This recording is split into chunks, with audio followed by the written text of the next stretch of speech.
I was like traveling and running our real estate business while I was traveling. And Monica was like, we're fighting. We should do this on a podcast. And I was like, oh. This is Stay Paid, a sales and marketing podcast on a mission to help you close more deals and retain more business. Welcome to another episode of Stay Paid. I'm Joshua Stike along with Luke Acree. And before we bring in our guests today, we would love it if you take a minute to subscribe to Stay Paid on Apple Podcasts or Spotify. If you're not already, and while you're there, drop us a review. Let us know how we're doing. We'll read it here on the show. This week's featured review, this is a repeat reviewer. Oh, wow. This is I didn't know you could do that. I didn't know you could review two times. L-O, multiple O-Z-E-R. I don't know why they... Yeah, we got a raving fan there. We got to get a new review from you, loser, that says winner next time. I'm not sure what's going on here, but they say always great information, rates of 5 stars. Love Josh and Luke. Every show gives me something I can take away to be more successful. I listen to every episode. Thanks so much for dropping that review. Our guests today are Jennifer Murtland and Monica Weakley. Jennifer is a licensed real estate agent and investor, as well as the co-host of Real Estate Fight Club podcast, a podcast for real estate agents that focuses on battling over residential real estate topics. Really love the format of that podcast. We're going to get into it today, a little bit later here. But Jennifer describes herself as a no-bull, passionate professional that is currently looking for real estate agents to join her company. Her podcast co-host, Monica Weakley, is a lifelong Cincinnati resident and spent most of her professional life in sales or sales management before entering real estate in 2003. Her coaching business specializes in coaching salespeople who want to grow their business through relationships, through one-on-one training, small group initiatives, and online webinars for larger audiences. Jennifer and Monica, welcome to Stay Paid. Thanks for being here. Yeah, thanks for having us, guys. How you feeling after the Super Bowl there, Monica? Oh, sorry, yeah, I didn't mean to. Well, actually, I think like the refs were totally against I us. saw that. I saw some bad calls there. But here's the thing. Josh went to the Super Bowl. That was a great Super Bowl to go to. Nice. But fancy. I feel like they got a bad call. What's his name? Ramsey got a bad call with Cincinnati. Call, right? No, with the face mask. And this is true. This is true. And then there was a bad holding call on Cincinnati that the Rams took of it. So I kind of feel like it evened out. Maybe a bad part of the game. Not true at all, because in the fourth quarter... Welcome to Stay Paid Fight Club. The very end, we got like 3 bad calls on us just because they didn't want us to score another touchdown and win. Yeah. So there's that. I guess we'll fight about this on our next episode. Exactly. Yep. I don't know. It's funny. I mean, that was some of the greatest football, like playoffs and all postseason that I've ever seen. I mean, it was just, it was unreal. But you should have been in this city. Like, I literally live in downtown Cincinnati. Like, I'm 1 block from the stadium, and this city was like, I can only imagine the most camaraderie we've had in forever. That's amazing. That's so fun. That's what we said, that the Bengals didn't even need to go win the Super Bowl. Like, their work was done getting there. I mean, the city just was on fire, and we haven't had this much fun in forever. Not on fire. Yeah, that's LA. That happens in LA. That's LA. Oh my gosh, that's amazing. Just kidding. No, this is fantastic. Well, I'd love for you guys to kind of introduce just real quick. Josh gave you an awesome intro to give a little bit about your backgrounds, but would love to hear just kind of the 30,000 foot view from each of you of how you got into real estate and building your business. And then ultimately what led you up to starting Fight Club. We'll start with you, Monica, kind of share about your background a little bit. Okay, so I started, in 2003. I had been in sales my whole life. I sold radio, airtime. I managed sellers, like the whole thing. Had an opportunity to take a severance package for 3 months, which gave me just enough money to go get into real estate, right? And did that. Had a lot of success right out of the gate, like kind of rookie of the year at this small brokerage where I was, and thought, well, this is easy, no problem. I got this. And then here comes year 2, and I'm thinking, well, how do I do what I just did? Because I have no idea what I did. And looking back, what I did was I got on the phone. We didn't have Facebook or any social media at the time. I got on the phone. I talked to people, and I had lunches, and I went to breakfast, and I was human to human connection. And year 2, what happened was I started looking around the office and seeing other successful people and what they were doing. And they were doing things like cold calling and door knocking and all this stuff. And I thought, I better do that, I guess. So I went completely off what I knew and what was natural natural to me, and it was a disaster. And I just started hating real estate.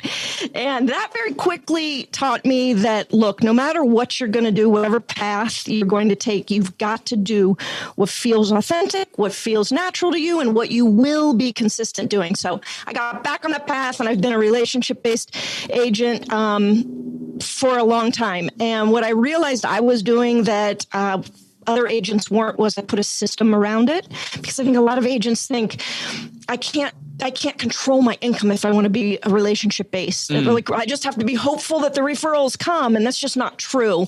There are things we can do very systematically. So that's what I've turned out coaching and training other agents on, is what to do every day to build a business like that. I love that. That is fantastic. All right, Jennifer, what about you? Well, I want to add, the best thing about Monica is she was actually my first coach, and she can coach to all styles. That is also the best thing. But the real best thing is that she can coach to all styles. So I'm the opposite of her. I am like the cold caller, door knocking. I began my career wholesaling short sales, door to door, being like, has the bank told you about a short sale? Let me come in and help you.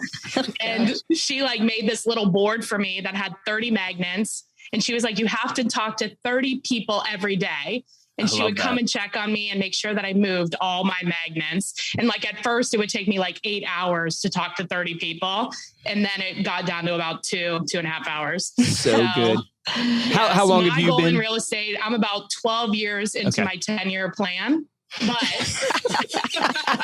my goal was to make a lot of money, buy investment property, and get the hell out. Yeah, I love that. I love that. So why did you guys start Fight Club? Why did you start? Fight. Okay, I love it. Well, we realized, like, truly, it was a one-day moment where we were like, you know what's amazing is you could teach people what you do, and people like you will absolutely thrive there. But if you try to teach people like me, that ain't happening. And here I have a great business and you have a great business. We align on a lot of things, like putting standards in your business and not letting the business control you. And all these things make for a healthy business. We just go about it differently. And we said, gosh, I think we could help people if we demonstrated to them, like, they just need to find their lane and find what feels comfortable to them. So I think we said, like, I don't know, Jen, maybe you even said it. That sounds like a podcast. Like, let's do it. I think, I remember it distinctively because I was in a co-working space in Mexico, and I had been I was traveling. I was in the end of my 1-year travel. I was like traveling and running our real estate business while I was traveling. And Monica was like, we're fighting. We should do this on a podcast. And I was like, oh, that is the best idea. Yep. And we have no plans of it being any level of success whatsoever. Zero. No, absolutely love the format. Here we are. And we have a lot of followers and a lot of people grateful for kind of the perspective that we bring. It is awesome. Much like you guys. I love it because we have a lot of guests come on the show, and you have those very differing opinions, and then everywhere sort of in between, from the standpoint of, no, you got to be out there prospecting every day, to no, let me do attraction-based marketing where I build the relationships and that kind of feeds my prospecting. But Monica, let me kind of ask you, because you talked a little bit about, and then Jennifer will ask you as well, but this idea of in the early stages, how do you apply this? How do you apply like a relationship system when you're just starting off? You haven't worked with anybody yet. You don't have any clients. Well, past clients are just one portion of the relationship that fuel your business. Relationships are the real fuel to the business, whether you've sold a house or not. It's the ability to strengthen and deepen your relationships, show up for them in their life in a way where see my eye roll. Yeah, I know. We do have YouTube. We do have a YouTube video, so you guys got to check out the YouTube video. That's good. So you got to show up where you're in their story. We think about so much about who's in our story, who's important to us, who's going to give us leads, who's helping us, who's me. I mean, listen to our language. I got to get a referral. I need to take a listing. Like, we just are so internally focused that it is the wrong mindset about where to find business. And if you go out, and the old Zig Ziglar saying, help 100 to 150 people get what they want every year, related or unrelated to real estate, you're going to have every ounce of business you ever wanted. Your your business is sitting right in your human base. And it's not a database, it's a human base because they're not data points, they're humans. And everything you want is right there. You're just not treating those people in a way, and you're not reminding them what you do every day in order to help people in real estate. That's a golden nugget right there, ladies and gentlemen. That is. Jen.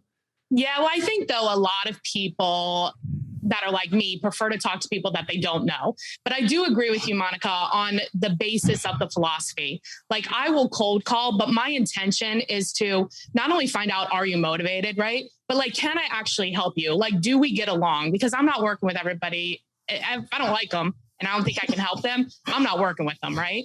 So it's a talking to enough people that you don't know. And it's easy to track and measure that. Because, you know, for most people, it's 20 to 30 people a day, and you will get whatever level of success that you want. And that's it. That's all you have to do. When you're talking about like cold calling the anonymous people, I'm curious just to tie it together for people. Are you talking about like literally circle prospecting random houses in a neighborhood based upon a leverage point? Are you talking about FSBOs and expireds? Or all of it in between? Kind of give us a little intel there. Yes. So if you're only circle prospecting, that takes more than 20 to 30 people because there's no basis for the real estate conversation. So if you're straight just like circle prospecting or talking to people at the grocery or talking to people while you're out, like you're going to have to do more. But if you're doing people that already have real estate in their mind, so these are expireds, for sale by owners, old expireds, for rent by owners, internet leads, things like that, then it's about 20 to 30 contacts. And a contact is like a voice-to-voice conversation about real estate.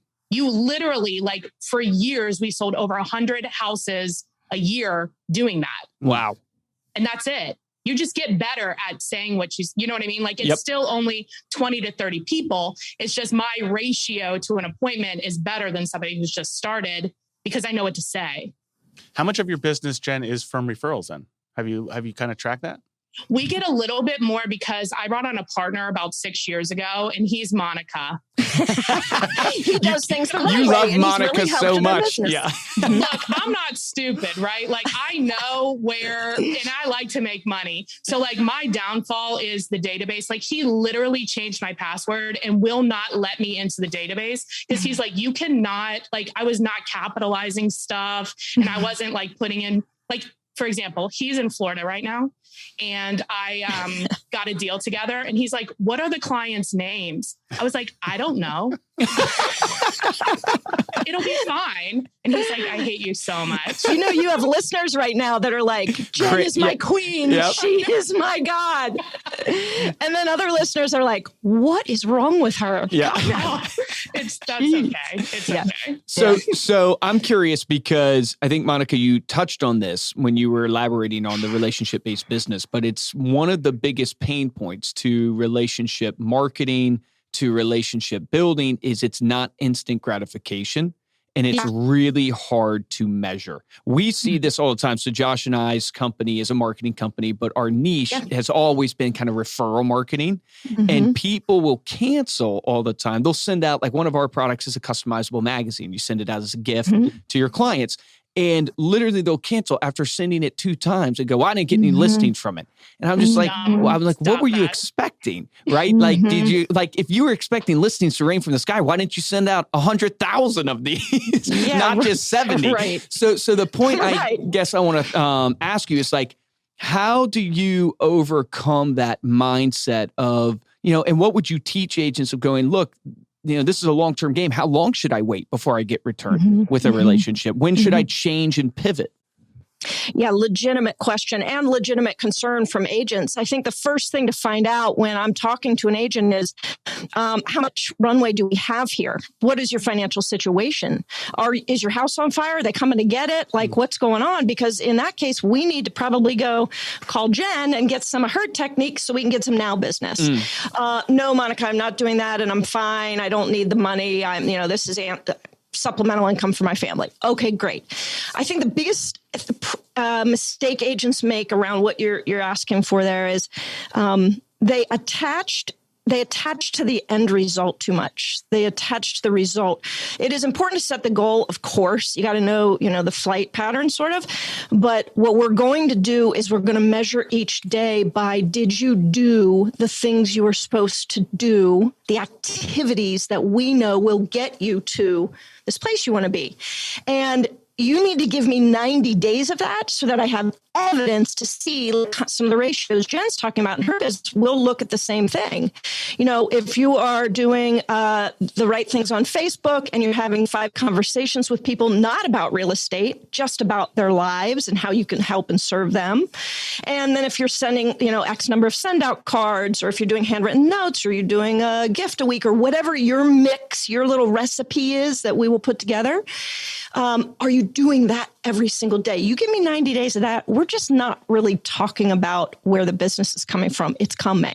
But agents won't do that. They just won't do it. Yeah, that's every single, you only really, in my opinion, and I think, Monica, I think we agree on this, you really only need 2 ways to generate business. And one is through people you know. And the second is, how do you get to know people that you don't know yet, right? Mm-hmm. And I think there's like a mindset in that. People are like, oh, I'm afraid to cold call. Well, everybody that you know now was a stranger before you knew them. This is the same process, right? So how do I make more friends? Mm-hmm. And then, do the thing. Whatever the thing is that you decide to do. If you want to send out magazines, it's not a one and done thing. If you're going to do postcards, if you're going to make phone calls, like cannot believe the number of people that are like, well, I called a for sale by owner and he was mean to me. Duh, I'm going to be mean to you too. That's me. That's me. Totally me. I'm crying. You can't just call one person. I'm like, how many people did you date before you met your husband? More than one, I assume. You know what I mean? Like, it's just nothing in this business. It's always 3 to 4 months. And it's not just doing the thing. It's the consistent time on task. It's every day. And that is the only thing you can control. We redefine success. We don't describe success as I talked to 5 people and I got a lead. That's just no longer the success. The success is you did the commitment, you did the system, you did the whatever, the activities. There's a little exercise I do with agents that's really helpful, and we call it facing the truth. And I ask you to rate yourself on a scale of 1 to 10 in these 4 categories. The first one is your desire for the outcome. Like, how much do you really want a wonderful foundation of relationship business that just generates business? You're going to be in this business for 10 years. You're not going to have to ever cold call. How badly do you want that? All right, you want that to 10. I want that, right? And the next thing is your belief in your ability. Do you believe that you have the skill set to put something like that together? Do you think that's possible for you? Yeah, I just need to know what to do. Okay, great, but you believe in it. The third one is patience. What's your patience? And that's a trick question, because if you're a 10, like meaning you're impatient, that's a problem. I'm a 12. You're going to be desperate. Yeah, see, that's a problem. You're going to do stupid. Are we allowed to say something? And if you're a 1, like, oh, I don't really care when it happens. If it happens, that's cool. Like, that's a problem too. I'm looking for a 5 there. I'm looking for like an appropriate amount of patience for that. But you've got to have the intensity, Monica, right? Like, sometimes with patience comes that impatience is a virtue. I think intensity is different than impatience. Impatience is where you make short-term decisions. You make bad decisions. You've got, like, you're desperate. You've got commission breath, whatever. Yeah, but you should be desperate for your goals. Like, get desperate. I always tell my salespeople, and I think this applies across the industry, is people should always perceive you as passionate. Yes. Not desperate. Yes. Yeah. They should perceive you They should perceive you as evangelical or evangelistic. Like, you believe in this so much. So much. And what was it? I think it was Brandon Dawson who said, to really sell somebody, it's not about convincing them to believe in what you're selling. It's they have to be convinced that you believe in what you're selling. Yeah. And it's a subtle difference, but it's everything in the sale. It's like they have to be convinced that you believe, which is the evangelism part. It's like, this person believes, I want to follow this person up the hill because they believe it and they're going in. They know that you're going to talk to them about real estate. Like, every single one of my friends is like, every conversation leads to real estate. And they're like, oh my God, I knew you were going to say that. It's like, duh, I'm going to say that. It's because you're passionate about it. I love it. But see, I'm passionate about it, but I'm not doing that. I'm talking about them. If they ask me about real estate, we'll talk about it, but I'm more interested in what they're doing, how I can help them. Yeah, I can help them by selling their house. Well, here's how I always frame it up, because I think this is such a hard balance for people to get. And I don't think there's a right answer, right? I think it boils down to the personality, which is why I love you two. It's like, it depends what your authenticity is. And you can tell that, Jen, you authentically believe, hey, I love real estate so much, of course I'm going to talk to you about it. And Monica, you authentically believe, hey, I just want to get to know you as a person. And so it comes across as genuine. Oh my God, if I told somebody, I just want to get to know you as a person, they would look at me cross-eyed and be like, what is wrong with you? They're like, what are you trying to take from me? What are you trying to take? I would just take it. Yeah. Right. The key is that I always tell people, though, is one thing you have to be aware of is that people always live life watching their own movie. They're not watching your movie. They're watching their own movie, right? And then on top of that, when you think about it, I don't think about, now I personally do because I live and breathe it, but as a normal consumer, I'm not thinking about real estate 99% of the time. Right? You are, because that's what you do, but I'm not. And so if you can somehow, like I'll use my financial advisor as an example. So the financial advisor I have now, how they got to me is not by pitching me and calling me through trying to get me to invest my money and what they've done for their clients or anything like that. How they got to me is their wife knows my wife, special education teachers. Then we ended up going out for drinks, having a beer. We connected over the Sixers basketball. We started getting a bunch of drinks together. And then this person all of a sudden ends up with my money. And I'm like, how did you do that? That's right. But that's it though. But why is that? Because that transaction is such trust-based. Now, this is just my personal opinion. That's you, and that's you as a person. Most of my providers, they did it wasn't like somebody knew somebody. It was like I don't know, like maybe it was a cold call or something like that. And I think what you're bringing up is a really good point. It's like, look at yourself and how do the people that do important transactions connect with you? And then that's how you'll connect with others. And I guarantee you, if I listen to your calls and your sales, the amount of trust that you build and credibility that you build, even in your short interaction, right? Even in your, just the way I'm sure your scripting is and the way you present yourself, you build such a level of credibility. And I've always shared with people, look, if you want to get people to buy from you, it's not just about a relationship. If you could have a bunch of best friends that never buy from you, right? So it has to be a little bit more than the relationship. The relationship has to lead to credibility. They have to look up that you are the expert, that we call it the SME, subject matter expert on your industry and on your topic. And when that happens, people go, oh, I want to buy from Josh because I look up to him. Like if I'm going to go invest in crypto right now, did you guys see the Super Bowl commercial of the little, what is it, the QR code bouncing? Yeah. They literally paid for 60 seconds of a QR code just bouncing, nothing else, right? And it awesome. It shot it to the number 2 app out there in the that crypto app or whatever. You had to do it because you're like, what the hell You're is like, this? What is this? This is the craziest commercial ever. My mom's like, what is that? I would never, what do you do with that? She had no idea. The craziest thing though is if you're going to go invest in crypto right now, you're not going to want to take advice from someone you think knows as much as you or less than you. You're going to want to get it from the person you think knows more than you, someone who's presented themselves as a subject matter expert. And how you do that is done a myriad of different ways. But unless you build that credibility, people aren't going to buy from you. You just have a bunch of best friends. 100%. Totally. And I think one of the biggest mistakes that agents who want to do business by referral is they forget that part of the equation. The relationship piece is just one half of the equation, because if you're just in great relationships, but you never present to people, inform, educate, and demonstrate what you do for a living, you will be broke. You will be well liked, but you will be broke. And if all you do is present, inform, and educate and demonstrate about real estate, and you don't pour into and strengthen and deepen the relationships, well, then you won't even be liked and you'll be broke. Yeah. It's the two things together. They're almost like gear shifts. And when they fit together nicely and you do this nice job of coming from contribution from your posts and the way you educate people, and when you pour into them, it is the magic formula for referrals. But you're right, that other piece, I think it's missed a lot. I totally agree. So I got to pick your brain, Jen, on the cold calling aspect. We've been doing we released Facebook ads for real estate agents not too long ago. And this is something we had been piloting and testing for about a year and a half. One of the things we try to do here at the company is we try to live out and actually what we sell to people. So we tested it for literally a year and a half, phone calls, everything like that. The key to Facebook ads is picking up the phone and calling the leads that actually come in.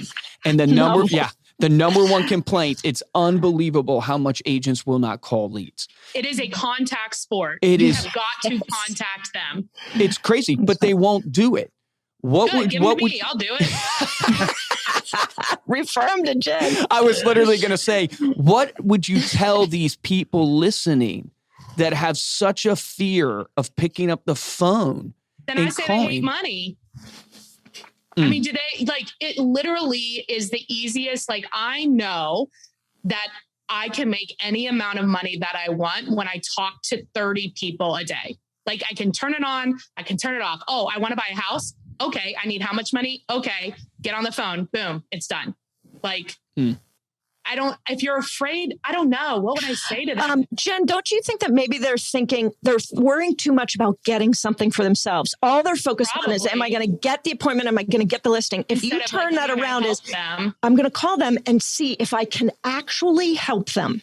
And here's, I think you're right, Monica, because here's the thought that goes through my head when I'm calling people is I am looking to see if I can help them and if they're motivated, because I believe, and to your point, with your questions, Monica, I believe that if I do not call them, their chance of having a bad interaction with a real estate agent is high.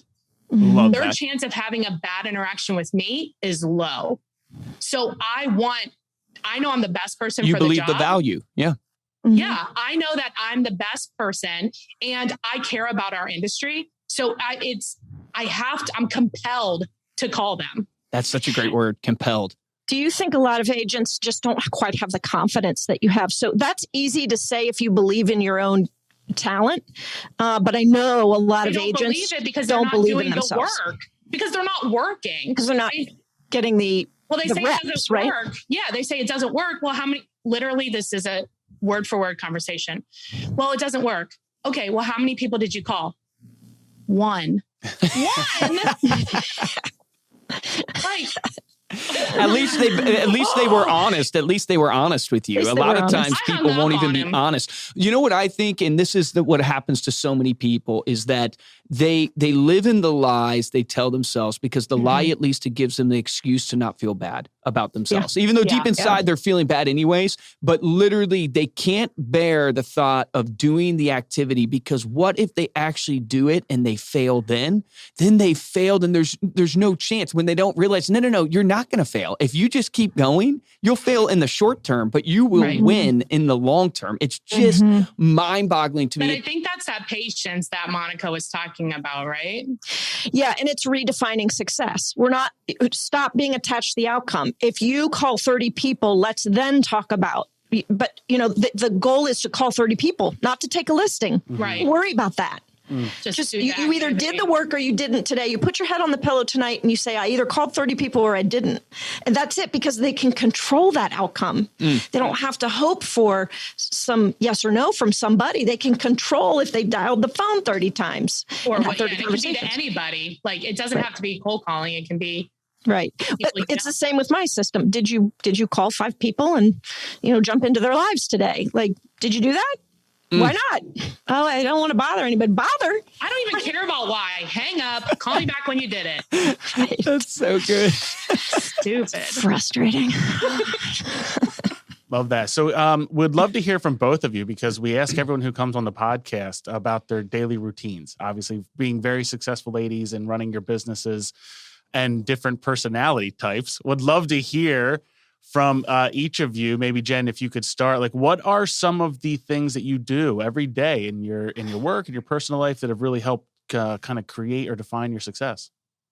I think the first thing is when my alarm goes off, which is usually this morning it was 4:45. I'm up, you get no up. snooze.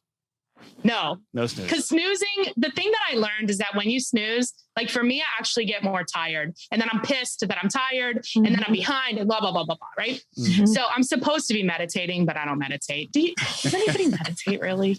I don't know. I go in spurts. In spurts. Yeah. You guys meditate? I do what I guess is quiet time. I always grew up calling it quiet time, but read my Bible, stuff like that. I tried doing the Miracle Morning meditation like for a minute. I don't. Yeah, that's a great book. Yeah. Mm-hmm. And then lately, like we have a partner in Portugal because of the company that we're with. We can actually work internationally. That's awesome. So in Portugal, they're about 5 to 6 hours ahead of us, depending on the time of the year. But then I start off like kind of talking to them, because by the time I get up, like they're, well into their day. Right. Yeah. Right. And then I prospect, and that morning piece, I'm like, before 11, you cannot find me. Like I am doing the things that I need to do. All of it. Yes. You will never get a hold of me. That is so good. That's great. And then the morning, if you can control your morning, the rest of the day, because like what Monica said, like you're doing the activities that you know to do. So you're building your confidence. When you wake up on time, you're like, I did that thing. I did that goal, and you create momentum. Then you start your work on time. Like I start on time every day. It used to be my first call. The phone was ringing by 8. Like that's how I knew I started that for many, many years. And when that happened, I was like, boom, accomplished another something else. Yeah. So you just keep creating momentum. And by 11 o'clock, your day is actually done. So regularly I'm done by like 3 because I like happy hour. You got a goal in mind. Yeah. This is true. She's not lying. No, it creates so much confidence when you do what you tell yourself you're going to do. Monica, what about you?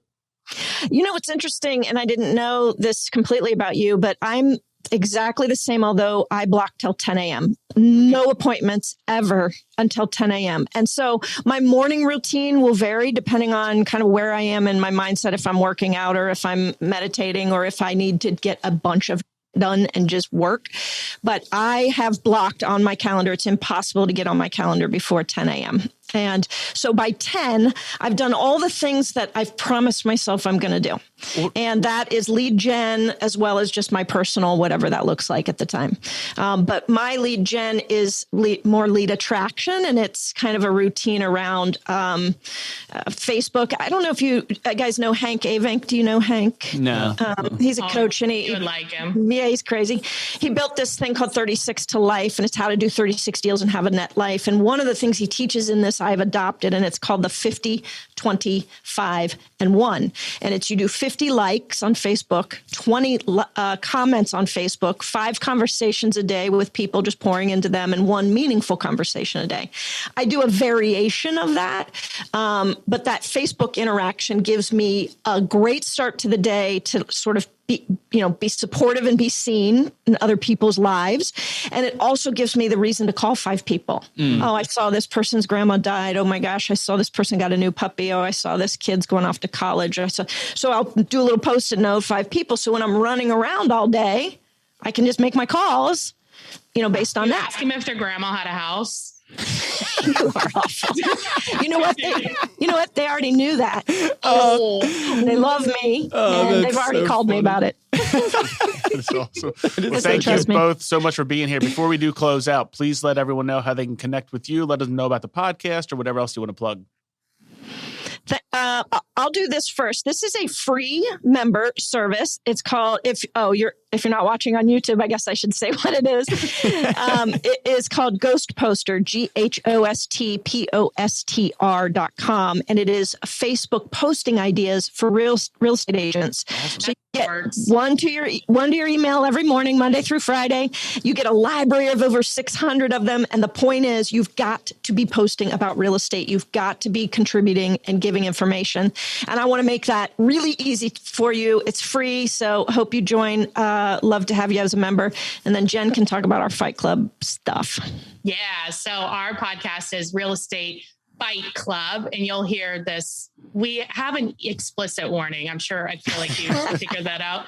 So sorry to sensitive ears, but we do 2 episodes a week. The first one is like simple stuff, like how many times should you allow the buyer to go into the house before they close. And then the other episode is usually like a professional standards or ethics committee violation, which are so fun. So funny. How people got in trouble. Yes. Yeah. Right. And then we're both our names. So Jennifer Murtland and Monica Weakley, we're both like Instagram, Facebook, like we're pretty easy to find. YouTube, all of it's Real Estate Fight Club podcast usually. Awesome. Well, we're going to include all of those links in our show notes as well. Thank you both for being here. And thank you all so much for listening. You can get those links in those show notes over at staypaidpodcast.com, as well as the video for this episode. So you can see Jen's eyes rolling during Monica's opening. Exactly. Answer. If you enjoyed this podcast and want to show your support, there are 2 ways we ask you to do it. The first way is head on over to Apple Podcasts, leave a 5-star rating along with a comment about what you thought about this episode. Second way to show your support, and really the best way, is to tell a friend about this episode. If you want to get hold of me or Luke, you can email us at podcast@remindermedia.com. And of course, you can find us on Instagram. We are at Stay Paid Podcast. For this episode of Stay Paid, I'm Joshua Stike. Guys, I'm Luke Acree. What a great episode. I just love it. You guys got to go check out their podcast. It's amazing. It is just as fun as what you just witnessed here. So go check it out. You're going to learn a ton from it. The golden nuggets pour out, like I like to say. Here's your action item for this episode. We want to take every episode, try to give you an action item that we know you can implement tomorrow. Your action item is reach out to 30 people a day. Maybe and I would commit to doing that for the next 2 weeks. I would tell you to commit to doing it for the rest of your career, but for the next 2 weeks, reach out to those 30 people.